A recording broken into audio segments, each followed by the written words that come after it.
So before starting properly, I just want to introduce myself very briefly. I'm Deborah. I'm a lecturer in politics and international relations at the University of Exeter, and I work on the Pembroke campus in Cornwall. And I'm one of the people and mining team. So I'm going to open the session today, and then I'm going to pass on to my colleague who's going to chair the panel discussion. So for today's session, we're going to hear from a range of experts predominantly. First, we're going to introduce you to them, and they're going to give you an overview of their kind of initial perspectives or initial things that they want to bring to the table about this this topic and this conversation. And then when we've had that that kind of opening remarks, we'll take a really quick break in case you need to walk around or do whatever you need to do. And there's a kind of interactive activity that we'd love you to get involved with there, where you can just follow a QR code on your phone to add some thoughts and ideas to an interactive Padlet. And then after that 5-minute break, we're going to pick up again with the panel discussion, and that's where we're hoping to hear from as many people as possible, really. And we have some quick housekeeping rules. It tends to work best if everybody's got their video and microphone off to help those without less bandwidth and not to distract from the speakers. What's generally, I think, best is when we are seeing the speakers' faces, and we generally would like to keep the PowerPoints to a minimum. But today that's slightly different because we've got so much visual kind of material to be referring to. So I'm going to be, with my excellent track record so far, trying to manage the PowerPoint in the background and show you the right things at the right time. So bear with me with that. Okay, so again, for those of you new to people and mining, we work really hard, and we really care about being an inclusive and a diverse space to help people to learn, to network, and bring together people with shared interests who might come from very, very different backgrounds and industries and experiences. So that the aim is that we try and really widen these conversations beyond disciplinary or professional boundaries, and to learn and to network and to find opportunities to work together more creatively and to improve research, practice, teaching, any of the areas that you might work in. So there's some information on this slide if you've not joined us before about how you can find out more about us. So feel free to go back to that at any point. James, if you skip on to the next slide, please. Thank you so much. So we just want to start this panel and every panel by just kind of a nod to the values of the group. We really want this to be a place where everybody and their experiences and ideas are welcome. We like everybody to feel that they can participate in one way or another by asking questions, by contributing to kind of online resources like the Padlet, and to really pursue broadening of our own perspective. So we will be asking you to try and adhere to these values and be respectful in terms of any engagement that you have with other people in the chat or on the call. And also, it's really important as a kind of core value of the group that we're non-hierarchical. So your experience and your ideas and your understanding is valid whatever stage of your career you're at, and we really want to kind of undo some of those senses of hierarchy in these conversations. And James, just to flick forward to the aims, pretty simple and straightforward. We want to exchange knowledge, and we want to develop ideas through exchanging knowledge. And hopefully the idea is always that we're looking for ways to collaborate and bring together new people and ideas and issues. So I'm going to leave it at that. You can kind of find more information about all of that on our website. But I just don't want to take time away from the main event here. So I'm going to hand you over now to my colleague James, who's a core member of the People and Mining team, and he's going to channel the rest of the. He's going to chair the rest of the discussion.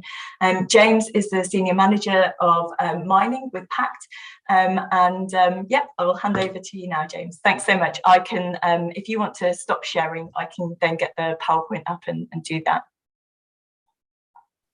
Excellent. Thank you so much, Deborah, for that overview and introduction. And once again, welcome everyone. We really do have a good number of people on the line today. So without taking any more time, let's get into it. It would be great to first have Lisa join us, Lisa Konisberg, who is the president and founder of Initiatives in Art and Culture. And she's internationally recognized as a thought leader in this space, especially around visual culture, with her work characterized by a commitment to authenticity, to artisanry, materials, sustainability, and responsible practice. And Lisa is also on the advisory board of the Ethical Metalsmiths, the board president of Morris Mansion, and also holds a PhD from Yale. So over to you, Dr. Lisa, for your initial reflections and opening remarks on really what is a fascinating topic here that I'm hoping to learn a lot about as well personally, on art, culture, and mining and how they intersect. So 5 to 7 minutes, over to you, Lisa. We'd love to hear your thoughts. Thank you to set the stage. Thank you so much. I just hit the button on the timer. I feel in a way that I am, if you will, the apostolic one opening this session. I'm very honored to be here. I am deeply committed to cross-disciplinary exploration, and I think that one of the purposes of my participation this morning is to encourage everyone to reach beyond the boundaries that they traditionally might see with regard to what they look at as evidence, what they look at as inspiration, what they see as documentation and sources, and also to look to your sources in a different way than perhaps you previously have. So I was very shaped by something referred to as the myth and image school in American studies, which may cause a lifted brow or two, but the idea really is that writers, for example, could identify not simply create a singular persona or text, but could also capture the zeitgeist of a period, either with figures that represent that spirit, or by identifying a kind of person, such as the American Adam, that represents the spirit of the time. And this is something that was very much applied to literature. Some of the leaders in this way of thinking were Leo Marx with Machine in the Garden, R.W.B. Lewis with American Adam. So taking that, and I apologize for being a bit simplistic about this, but I want to take this one step farther and talk about the fact that visual objects, visual culture offers us that same wealth of evidence, perhaps even more so. And we need to look to materiality to understand how it was made, but also what's the society undergirding it that made it, as well as the good, better, best of the objects. And so what we are starting with here, and I'm taking you on sort of a whirlwind, just to give you some ideas about different ways of looking at things. Right now, I'm showing you 2 images from an exhibition called Golden Kingdoms. Joanne Pillsbury from the Met was one of the lead curators. We are now looking at luxury arts. So often we think of these objects, they're in museums, they're in a case, oh, it's an object, it's deracinated from function, it's not telling us anything. But in fact, it is. These are rare objects because gold and silver tend to be melted down. Textiles and feathers are very perishable. These are all materials that were used to create precious objects, or luxury arts, I should say. But one of the questions is, what does that mean? One of the things it means is you have enormous aegis over resources, human resources, as well as natural resources. Where is this gold coming from? Who is making a 9-foot feather cape? Please, the next one. And again, apologies for oversimplification here. I'm drawing here on scholarship of a young woman called Christine Garnier, who has just received her PhD from Harvard, to talk about the different ways you can think about silver. On the left is an 1847 daguerreotype by Easterly of Seo Chief Keokuk. What Christine suggests is that the daguerreotype, which employs metal in the process of realization, invites us in with a tactile sensation. You can enter that space. You can feel the garments, the tusks or the teeth, the feathers, etc. if you look to the image on the right, which is the image of Justice that was in the Montana Pavilion at the Columbian Exposition of 1893, and she is silver and unblinded. She is surrounded by, at her feet, there are gold and silver bars, there are tools, all of which were used. Around her are landscapes, genre, and other images that depicted actually stages in the process that all led up to the creation of this classicized silver gleaming figure. That figure, I would argue, invites us to read backward. Next slide, please. Here, I'm drawing attention to work done by Spencer Wigmore from the Dallas Museum. This is Mount Corcoran by James Bierstadt. Albert Bierstadt. Bierstadt was a silver prospector, which is something that is not as well known. Spencer calls that out beautifully in his work. And one of the things that he talks about is a drawing of a site for silver prospecting that Bierstadt created. It was an outline on a blank page. He has analogized that to the midground of this canvas, where you see the waterfall, almost like a stream of silver pouring out. If you look to the right, it's surrounded by something that is, and above, much less detailed, if you will, than the remainder of the grand landscape, which is possibly suggesting the challenges of prospecting, and also, if you will, Bierstadt's success as a painter, failure as a prospector. He was not successful, and he also lost the money that he lent someone to undertake prospecting. So just thinking back, what are we seeing? Who's the person who made this? What can we learn?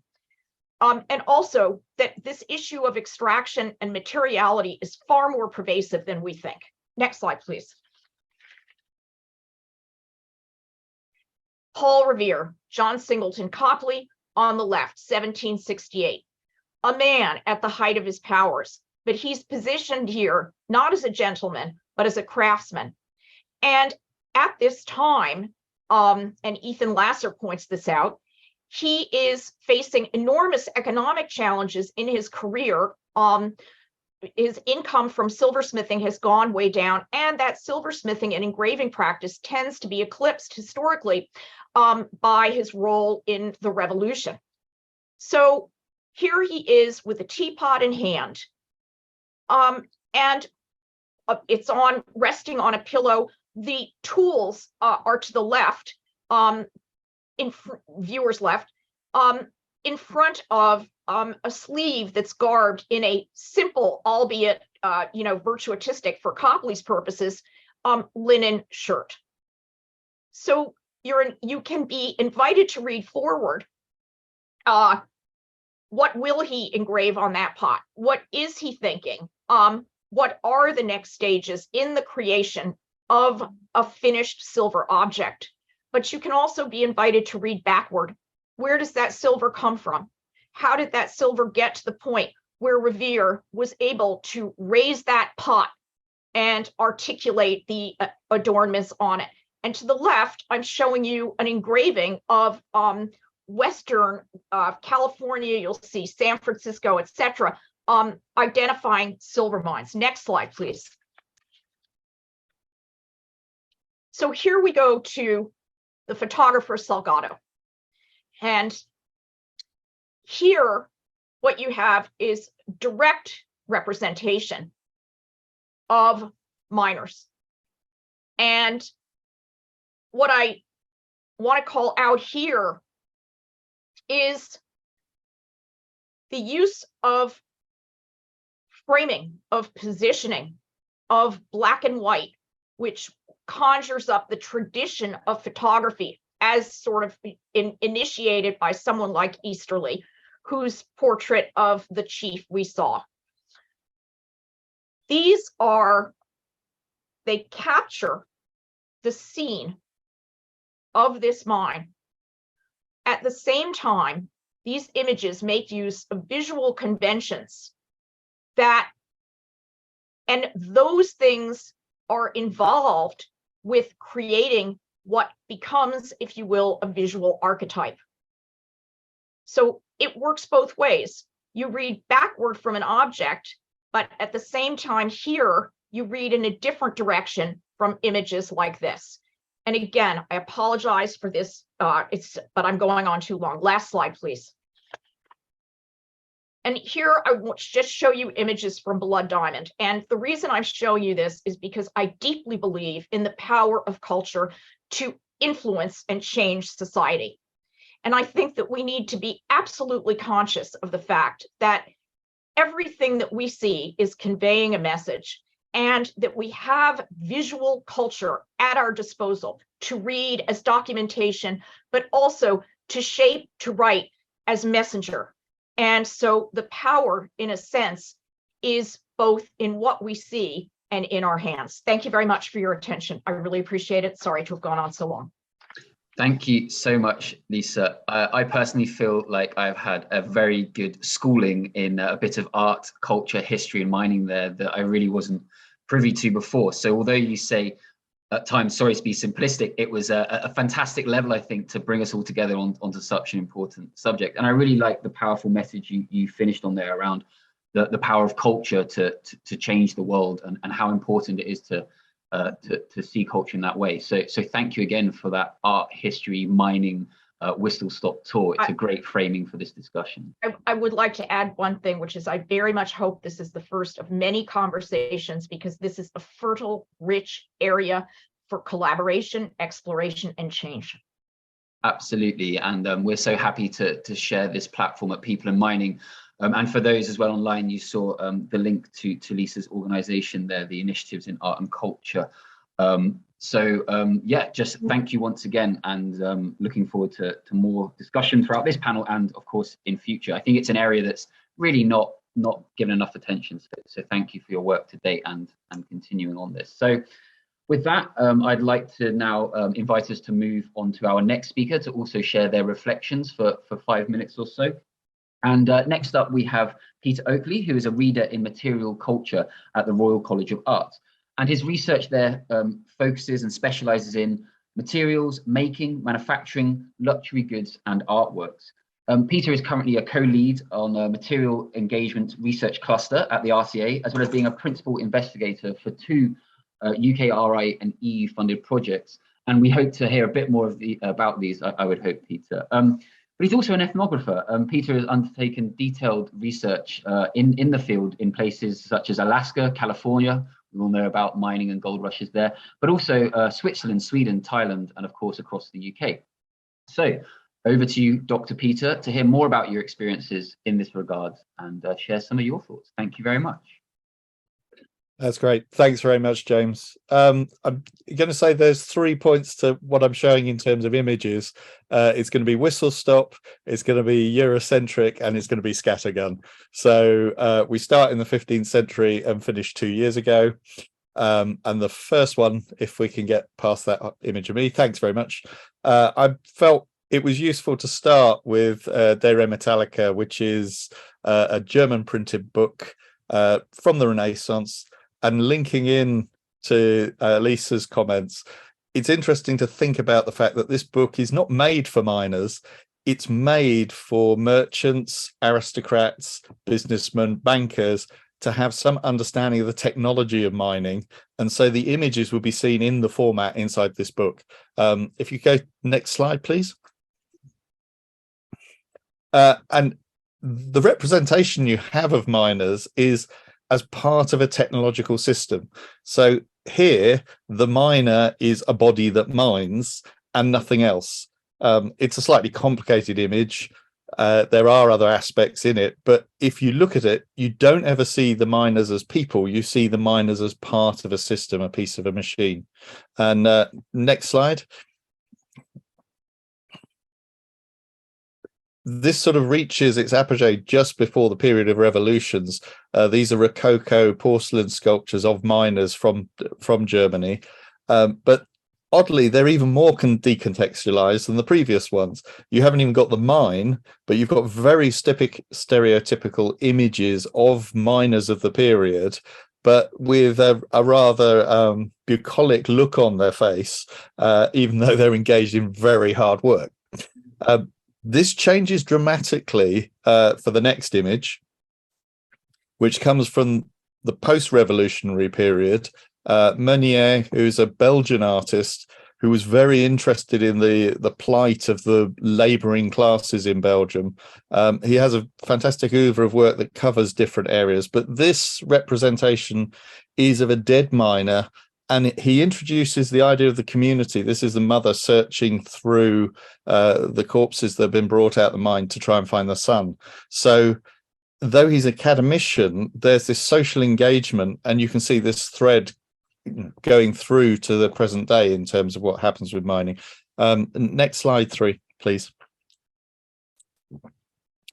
And as Lisa also identified, documentary photography is one of the areas where this reaches a particular pitch. This example, though it isn't actually the mine itself, the name of the mine is plastered across the side of the railway carriages, and this is the miners waiting to hear about the rescue attempts after an explosion. So here you see the mining community represented as a whole by the people who are not miners themselves, who are not on the shift, or who are relatives of the people who are trapped in the mine. This is very much about the pathos of mining, effectively, but in the next slide, you see exactly the opposite. So next slide, please. Contrasting with this, what you've got is the miner as hero. And here, rather than the community, what you have is the self-reliant individual, and in this case, weaponized up, the pistol in the belt as well as the spade and the pick. And this guy is basically ASGM for the 19th century, but obviously idealized and heroized in a very particular way.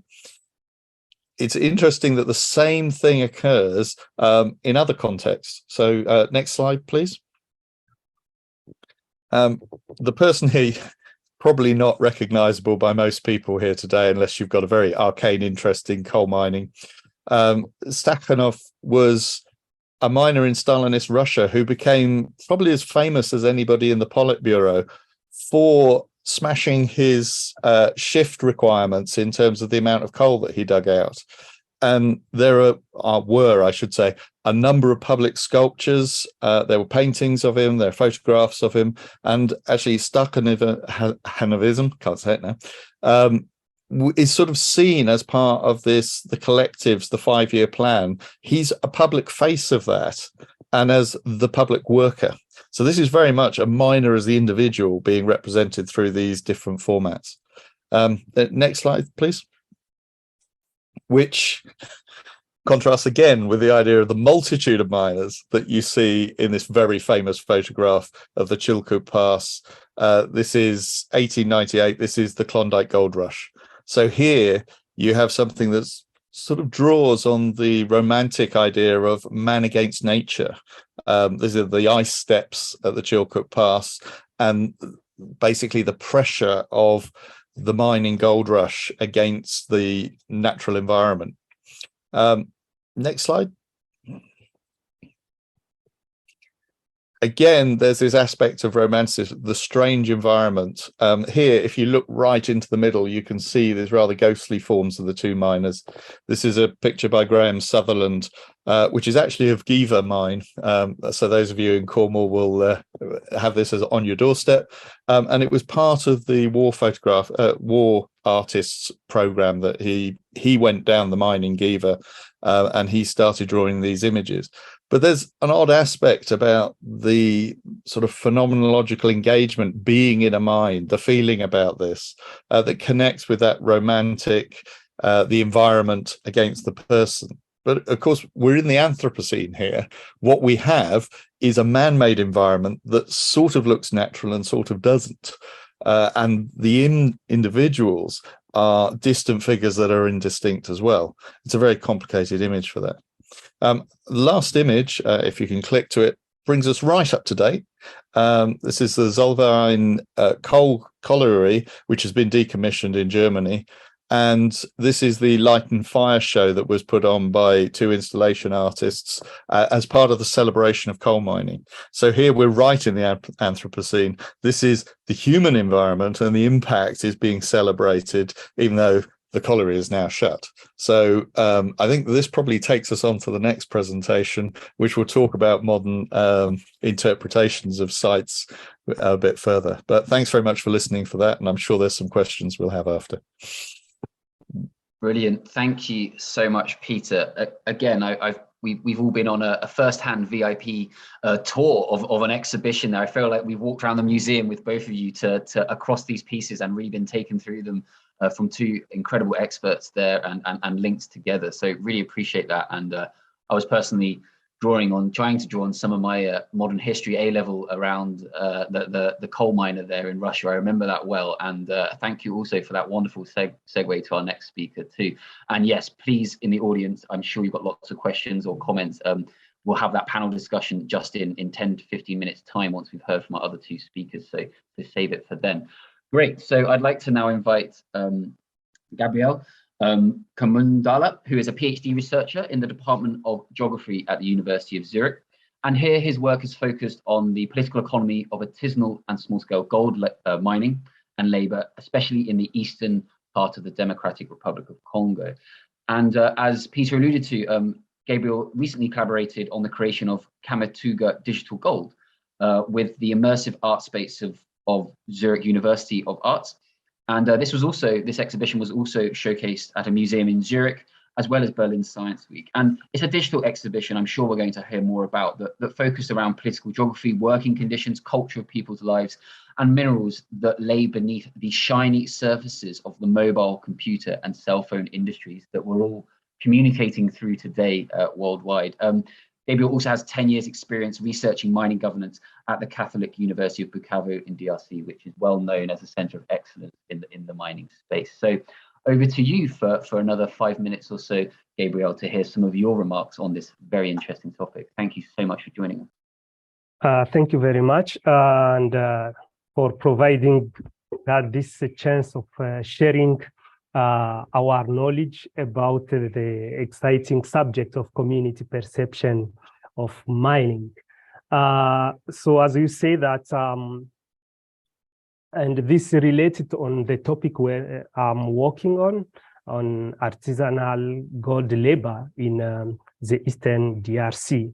So working on artisanal small-scale gold labor, it can mean lot of things, but what I'm interested in is to look the value of this labor, how these people who are working in this sector are evaluating this work.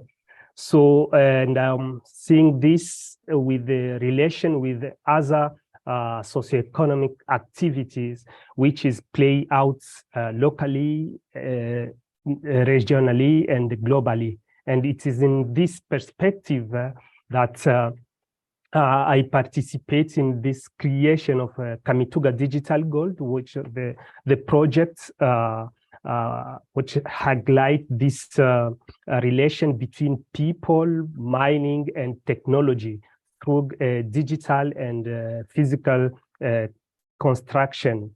And it's bring kind of an immersive art space where visitor could invite to be to experience these working conditions or of artisanal miner and trade, and also those in local communities.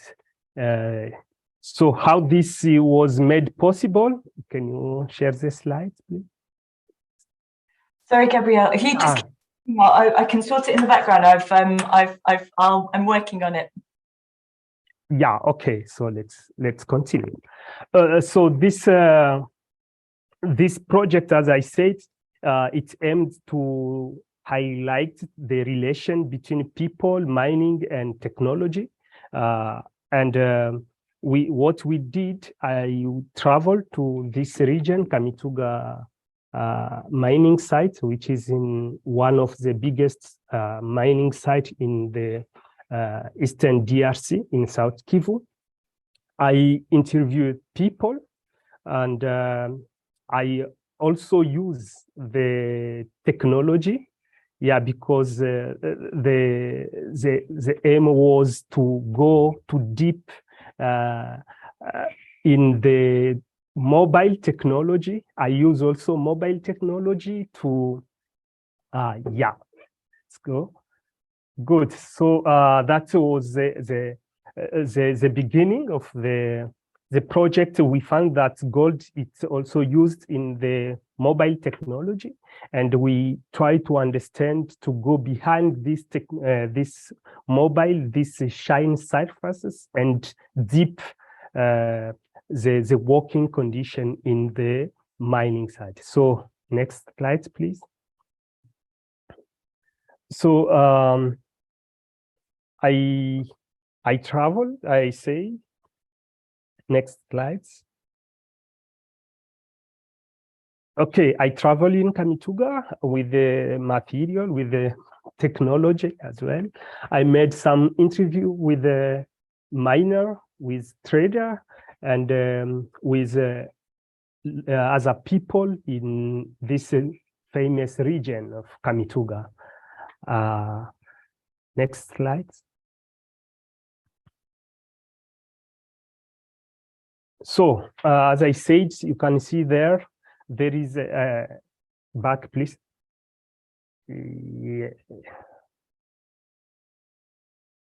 Yeah. Okay. With the mobile technology, I enter in the mining shafts and undergrounds. I try to make a 3D scan of the shaft that you can see there, and with the people inside in the underground, I try to make some interviews, and this image I brought it, so it helped me to create this kind of immersive art. Next slide.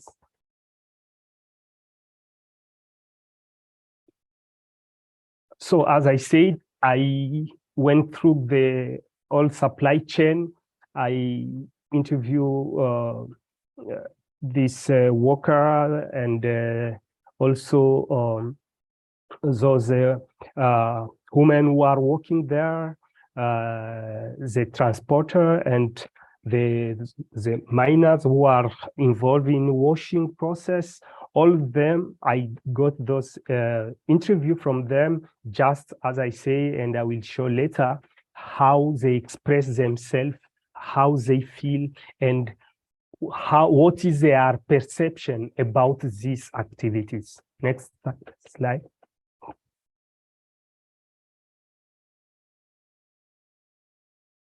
Good. So this is a trader, and trade also. We try to. I scan also their space where they are working, and the process of buying gold and processing it. Next slide. So here now it is a museum where we try to construct this digital and physical construction. We made this possible, and people from here in Zurich and elsewhere came.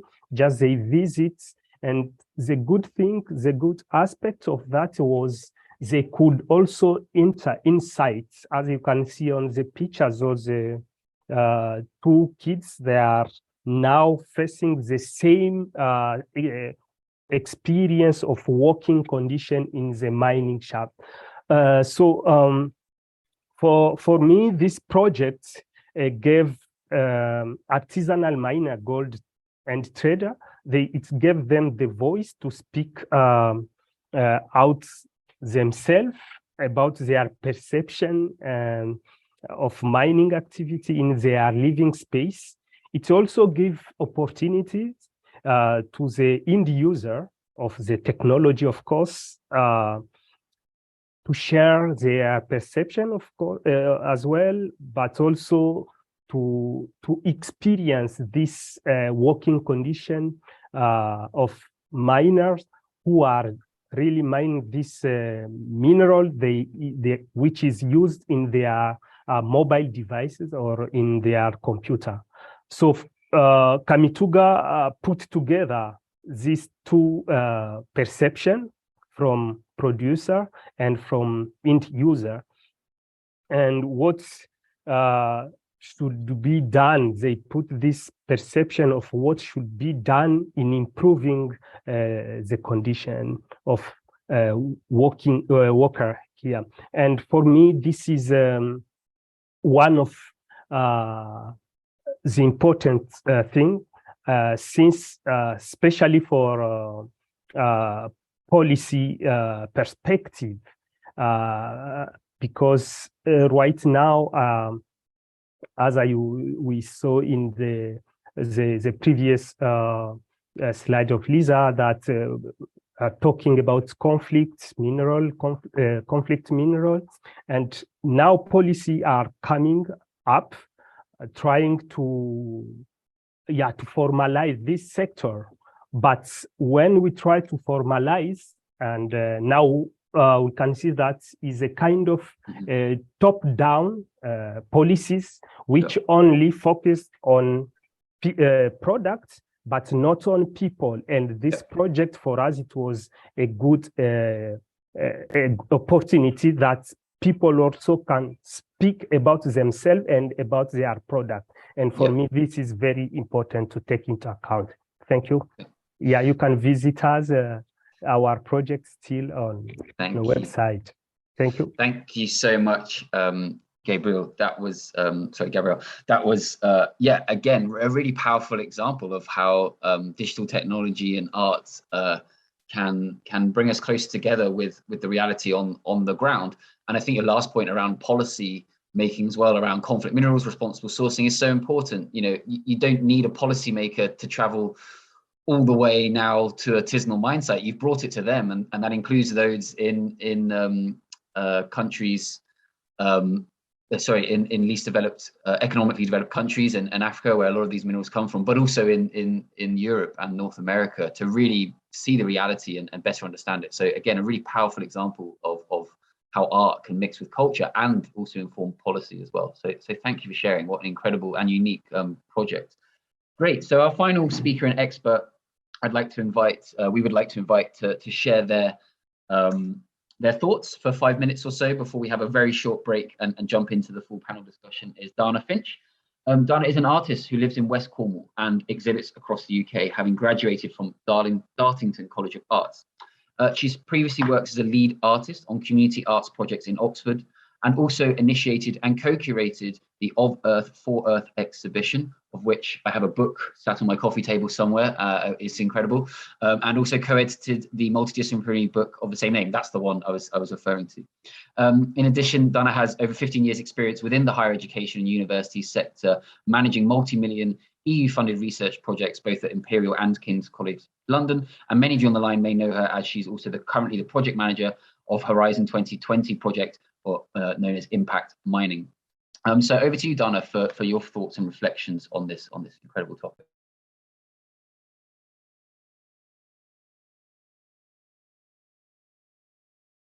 We'll just ask you to unmute, sorry. Yeah, sorry. Hi, I'm Dana.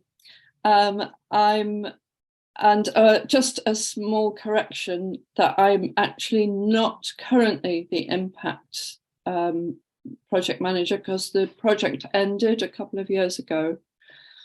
But I did that at the University of Exeter for 4 years. And so I'm coming at this this discussion mainly from the point of view of an artist and someone who's sort of active in the local art scene in Cornwall, which is it has really strong links to mining, and there are lots of artists in the region who are engaged with the mining heritage of the region. Do you want to put a slide up? the first slide. So I've only included this one piece of my own work because most of my work, which I'm mainly a painter, most of my work is not directly linked to mining.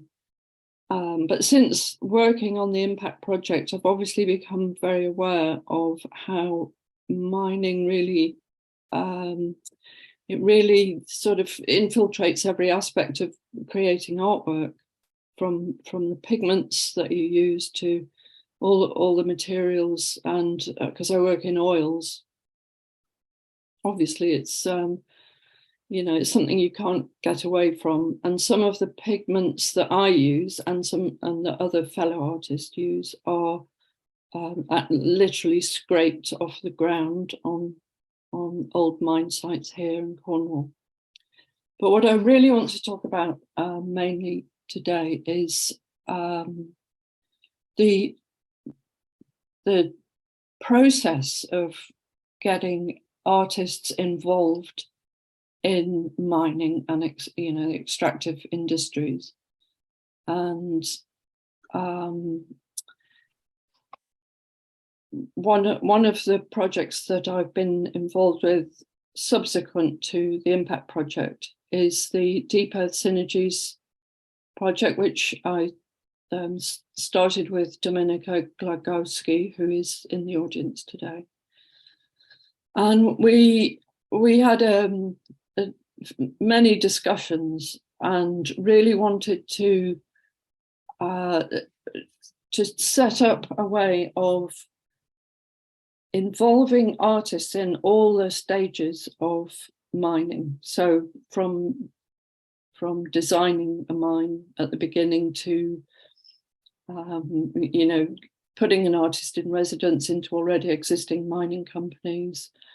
And we completed one project last year, which took place at Cornish Lithium, which is a local mining company, and was funded by them, in fact.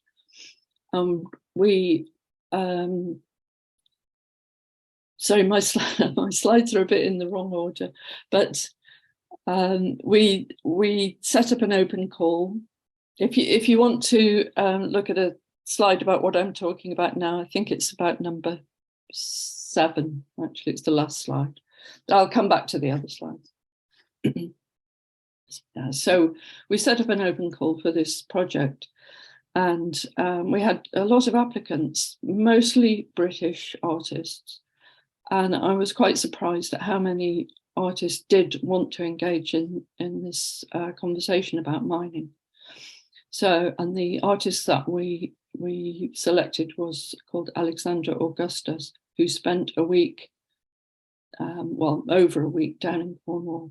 And a week of that was spent at Cornish Lithium, visiting their sites and talking to the staff there. And his, I think there's one more slide, if you go to the next slide. Yeah, so he produced this piece, which was, it went through several iterations of how it was going to look in the end result, but he came up with a sort of 5-part story based on a child's experience of a future where lithium is kind of providing all the good things. So it's a very positive story. And